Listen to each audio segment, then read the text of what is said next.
You know, I felt like talking about the consoles and the next generation consoles and how Xbox and Sony are going to have to kind of change the way they do things because of Steam and the way the games industry is starting to shape up. It's not just the dedicated hardware, it's the pricing of trying to get consoles into gamers' hands. And it feels like everything is shifting in a different direction when it comes to console gaming and it comes to gaming in general. And it feels like right in the middle is Steam doing the right thing, Xbox trying to adjust how to do that thing, and Sony staying stubborn in what they want to do with traditional hardware and traditional games. So let's break this all down because there's former executives talking about this. There's reports that the $500 console is just dead. And of course, Xbox's plans for the future of what they want to do with physical, digital, and maybe just getting you into their ecosystem any way they can. So let's get into it.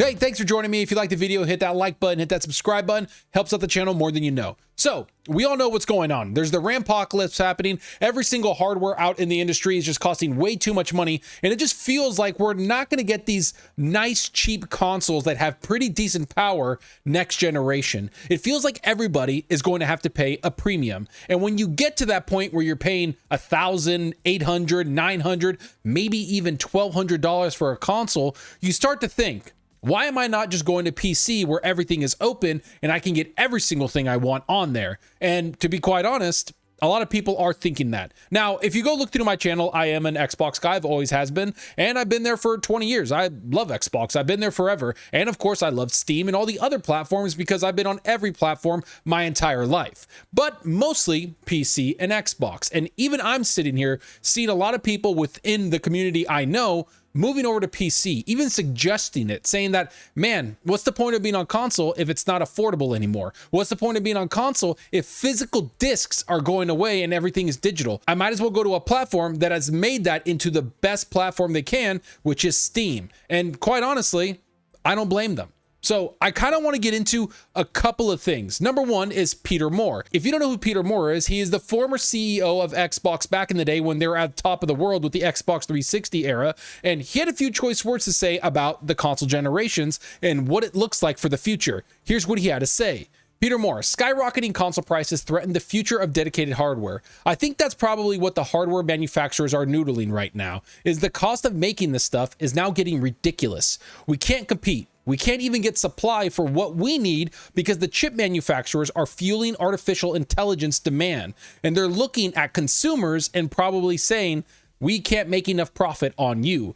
Every generation, the last 2 or 3 generations, we've all said, is this the last console generation? Do we need a dedicated piece of hardware between us, the television, and our controller? And the answer so far has always been, yes, we do. But I've always said, since I got in the industry in my Sega days, eventually you'll just have a chip in the TV that will allow you to Netflix-style look at all the games that are available right now and how many people are playing, and you'll jump in. And do you need something between that experience on your screen and your controller? The lag and the latency will be close to zero, so off you go. I think this is a real test for the validity of a video game console. Either technology will solve the problem or the gamer will solve the problem by saying, I can't afford $800 for a console. I will play on my PC, maybe figure out ways of streaming the game to my 4K TV. If I don't like to use a keyboard and a mouse, then I can get a controller that will work, and off I go. And the PC becomes your console. I think that is the challenge. Gamers will always find ways to play games. And I wholeheartedly agree. Now, I know that was long and I know it's a lot to digest, but let's be real here. Console manufacturers for a long time, and this has been rumored for so long, 15, 20 years, it doesn't matter. They've always thought, how do we get away from the R&D of making these consoles? And how do we just get people to buy the software? Because let's be real, as we know forever now, when you bought a console, they sold it at a loss, thinking they were going to make it up in the software sales when you buy games and you buy microtransactions, all of that. It's economy 101. It's what you do. You sell it at a loss, get people on your ecosystem, and bam, you make money off of them there. But now with all the stuff that's costing $800 to $1,000, it's not really affordable for people to just grab a console and then spend even more money on the software. Instead, they might buy one game a year. This is for the casuals. I'm not talking about the hardcore. And so it's not becoming viable. So what Peter Moore is saying here is true, that we might run into a point where people are just like, you know what? I'm going to get a PC. And he even mentions that there too, that PC becomes your console. And this is where I'm at. Let's focus on Steam. We know that Steam has big picture, that you could put it in a console format and it works with the controller. It's been going on forever. And they also have the Steam Deck, which a lot of people dock it to the TV and bam, it basically works as a console. And then you look at Steam Machine, which by the way has sold out. And there you go. People are getting that console experience from a PC. That's what Steam and Gabe Newell and all the people there at Valve wanted to do. Get you hooked and get into the living room. And it worked because Steam is so popular that so many people love it that it's grown exponentially the last 5 years, especially the last 5 years. And so what does that mean? Well, that means that Xbox and PlayStation need to do things a little differently in my mind. At least that's what I would say. And I think Xbox's Asha Sharma understands that to a T, that she understands that we need to make things a little bit more viable and get people into our ecosystem, but have a low barrier of entry, which she mentions here in an article a few months ago. Here's what she had to say about the prices of consoles. One of the first things that Xbox CEO Asha Sharma did after ascending to her position was to unveil the next Xbox Project Helix. Although Microsoft has yet to disclose pricing details, early estimations suggest that Xbox Project Helix may cost $900 or more. Now, Sharma has indicated that Xbox may have to embrace radically different plans to thrive in the future. I think what is needed for console, rather than just the most premium, high-performance console in the world, we've reached a point where it will be hard to imagine that mass audiences can afford thousands of dollars to spend on a console. Sharma said during a recent live event hosted by Fortune, "So I think we will start to see radically different business models that we never expected start to come into orbit later this year." Sharma has previously acknowledged some disappointing numbers from Xbox's most recent financial year, and she offered another frank assessment of the business during her onstage conversation. "It's hard to find examples of platforms out there that don't have exclusive services and content," noted Sharma. "And so this is a journey for us. Our business isn't particularly healthy, as you noted, and so we're starting by introducing 1 to 2 signature exclusives, and as the business is healthy, we will look to try to do more." And that's exactly what she needs to do. Obviously, there's the exclusive things and getting things on your platform that makes sense, like Gears of War, Clockwork Revolution, maybe Elder Scrolls, and a couple of the exclusives you made. But the big thing here is being radically different when it comes to getting people on your platform. And this is where the streaming comes in. This is where changing the hardware, because if you remember, when they had that showcase, they were going to talk about the Helix there. Let's be real, because Matt Booty came out and said, we are not going to talk about the Xbox Project Helix until we're ready to. We don't want to give any people information and then it changes, because it is changing. Things are going to change. And I think one of those changes is physical media, because let's be real, Sony's announcement that they're not going to be doing physical media completely changed the paradigm of what's happening. They have been getting hate and absolutely destroyed across all of social media, and now they're even being sued because of being a monopoly. So Xbox and Microsoft see all those things and are like, let's pull back. Let's see what we're trying to do. But the one thing I got to say is that now, after all this stuff came out, Microsoft might be planning to actually support discs, and that's what this article mentions here. Microsoft reportedly planned to continue disc support before the Xbox reset. This is coming from John Lenneman, who is speculating this. I've heard from a couple sort of sources, and this is just kind of like a potential rumory stuff, but at least before the current Xbox reset, I don't know where it is now, it sounds like Microsoft was actually very much going to continue disc support, not because they value retail disc sales, but because they wanted to ensure that all your Xbox games were still playable on new Xboxes, he explained. And yeah, we all knew that was going to happen. Now, I don't know if they're going to support it later, and I think once the reset happened, everything got put on hold. Once Asha Sharma got in, they were like, let's stop everything, let's relax, and let's figure out what we want to do moving forward. We don't want to announce anything and then have to redact that later. So let's make sure that when we do announce something, it's exactly what we want to commit to. And I fully understand that. That's totally fine. I think they're going to have some form of disc support, maybe not discs in the, you could put it in the console and run, but maybe going disc to digital, maybe having something on the outside that you could plug into your console and use all the discs that you own through the generations, which they're doing now. And I'm just looking at this and thinking, man, that's not even the big story that's happening at Xbox. When you look at what they're doing on the PC side, they're trying to build a library that's basically what Steam has done, where you can buy a game from so many years ago and still launch it on Steam. If you could configure your PC, some games work, some games don't. But for the most part, they work because of Steam. And they're doing that right now with the backwards compatibility, where you can play OG Xbox games, 4 of them that are on Game Pass. Even if you don't even have the disc and you own them digitally, you can do that and play them there through backwards compat or emulation. And they're going to do the same thing reportedly with Xbox 360 games, and of course any other games that require emulation. And then you start looking a little bit further with the ROG Ally X and all the software they've done there. Xbox has made the Xbox mode, which works like a console on a PC. That's there. You can do that right now today. I can do that on my PC right now, and I actually have been doing that. I've been playing a lot of the Game Pass games that I have like that, where it's like a console on my PC. Feels great, runs great, and it looks like you're in the Xbox experience on your PC. So pretty cool. But all I see is this is a strategy for them, just in case consoles cost way too much in a year or two when they come out, that they're like, everybody that's on PC, don't worry about it. You're still getting the Xbox experience. Now, you flip that to the juxtaposition of what Sony is doing. They're making everybody buy their console. And I get it. It's their ecosystem. They have every right to do that, and they've built that ecosystem from the ground up. Yet I think one of their biggest mistakes was taking their games away from Steam, because not only did you irritate PC gamers, but you also got rid of such a huge avenue of gamers that could buy your games. And everybody else that I know that is a Steam gamer or somebody that's a PC gamer, they're not buying a console to play any game on there. They're not going to wait for the 1 to 2 exclusives that they're going to miss every year, because that's literally what you bring out is 1 or 2 exclusives.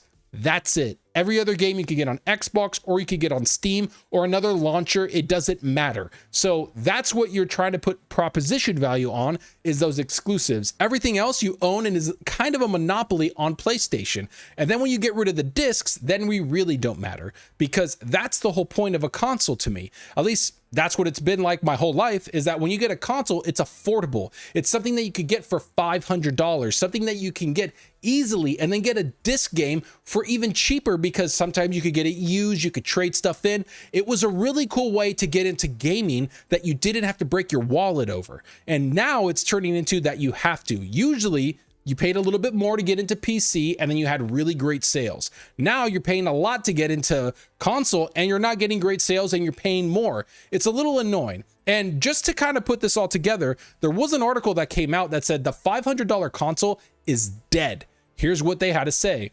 The $500 console is dead. Even after the RAM crisis ends, the era of affordable gaming hardware is gone for good. Gaming hardware is more expensive than ever. There's a few different reasons things are bad as they are, and I'll get into them in a moment. But regardless of how you got here, there's no denying it's an absolutely terrible time to be in the market for a new gaming console or PC.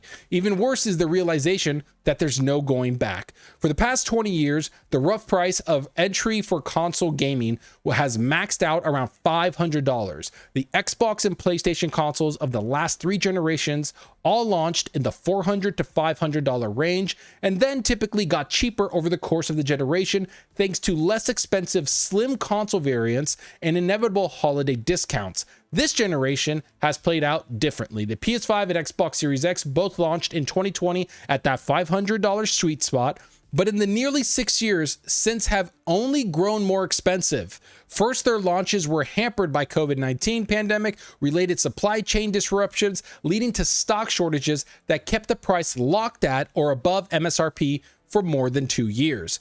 And I wholeheartedly agree with this.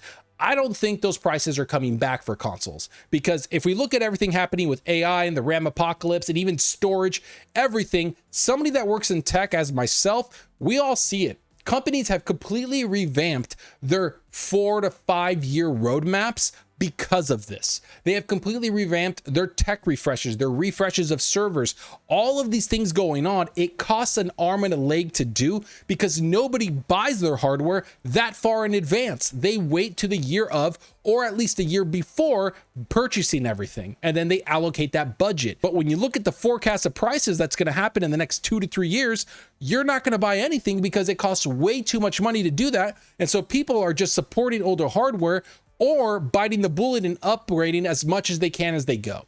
And that's what's going to happen with consoles. Consoles to me are in the same time frame where it's time to refresh these, get something new. Yeah, this is going to stop supporting it, but it feels like when they bring out these consoles, especially Sony, that a lot of people are going to have to make a choice. Do I spend $1,000 and I'm locked to Sony forever and that's it? Because I'm not going to spend another $1,000 on an Xbox or another $1,500 on a PC. Or do they just bite the bullet, pay a little bit more, and then get a PC? And then they can get Xbox, they can get Steam, they can get all these things that changes the way people look at PlayStation. Because that's what I see personally, at least in the comment sections of my videos and the comment sections when I'm live streaming. All I see people talking about is I'm going PC because why not? I'll get my Xbox games, I'll get Steam games. The only thing I'm missing is Nintendo and PlayStation games. And for the most part, Nintendo is high in price, but a lot of their exclusive people love. And if you're a Nintendo person, you buy Nintendo games. That's fine. I'm not one of them. But it does feel like this $500 console or the traditional way of doing things is long gone. Now, don't get me wrong. I could be completely off base here, but I truly feel that Sony needs to adjust what they're doing next generation. It feels like they're going back in time or trying to recapture what they did before in the PS4 gen. And it doesn't feel like they're listening to fans, because what I've seen fans ask for is more ownership in their games, maybe going to PC. At least PC gamers, once they said they weren't going to be there, PC gamers are like, okay, bye. We're not going to buy your console. Don't force things on us. Just bring your games over here. And you look at all the games that have been successful on PC, like Helldivers, and then you can see them just putting all that money and just throwing it away. Yet Xbox, I feel like they're adjusting. I feel like they understand, like, hey, not everybody's going to buy a Helix. And so we need to find ways to get more people into our ecosystem, be it streaming, which I'm not for, or being on PC natively and just bringing every game out there with Play Anywhere. And maybe, just maybe, somebody might buy a console because they like that Play Anywhere feature. I like that. But it does feel like Steam is in a good position, and it feels like Xbox is trying to get in that good position with gamers, where no matter what piece of hardware you choose outside of PlayStation, you're going to be able to play their games, especially their first-party games, on their platform. So I'm all for it. I think it's cool being everywhere, but I also understand that you need exclusives, and I think that's a balance Xbox needs to figure out. PlayStation figured it out by saying, you're just going to buy our console, but I don't feel like they have enough exclusives for people to want to shell over however much money that PS6 is going to be. But let me know what you think down below. I truly want to know what gamers think, especially console gamers. Are you going to buy a PS6 or a Helix, or are you thinking about going to PC? Because like I said, in my comment section everywhere I've seen, it does feel like a lot of people are more accepting of PC now because it feels so easy and it doesn't take as much tinkering and all that. And Steam has made it so streamlined that it's really easy to install, launch, and play a game. That's what it feels like on Steam, at least in my experience. And Xbox has done the same thing. You install, launch a game, and play, and that's it. And yeah, there's sometimes that things happen on PC, but it doesn't feel nearly as disruptive as it used to be. And as somebody that's an engineer, I don't see it as disruptive at all because I know what to do when things go haywire. But it doesn't look like consoles are those value propositions that people have always known it to be. So let me know down below if you think that, or if you're a PC gamer and you're thinking about going console.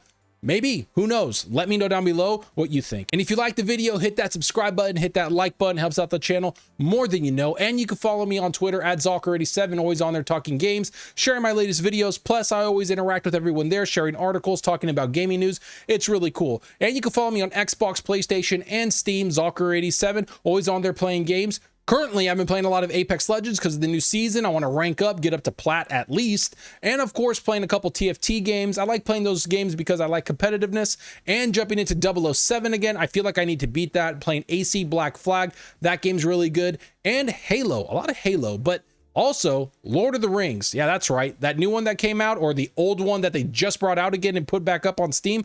I love Lord of the Rings. I love that game. It is nostalgia bait for me. It takes me back to when I was a kid, so I'll be jumping into that. And of course, you could catch me live every Friday, 4:30 Pacific Standard Time. I go live and talk to everybody. It's a solo stream. We talk about the gaming news of the week. We talk about everything that's going on in the industry. And I like getting feedback from everybody from the community because you guys have a lot of great takes that make me rethink my stuff. So it's a lot of fun. And for my next video, I'm hoping to do a deep dive into Wolverine. I know, PlayStation. But hey, Insomniac brings out banger games, and I want to go into it because I'm a massive comic book fan. huge, and I was really looking forward to Wolverine, but with this shadow of negativity with PlayStation and the dumb things they're doing, I feel like Wolverine's getting kind of a bad rap, and I'm really looking forward to that game. So I kind of want to go into a deep dive, really connected to what they're looking at in the comics and everything I've seen. There's been a whole bunch of stuff that's brought out, so look out for that video. Might put it out over the weekend because I'm looking forward to just Wolverine and diving deep into that. Anytime I can go into comics, I'm there for it.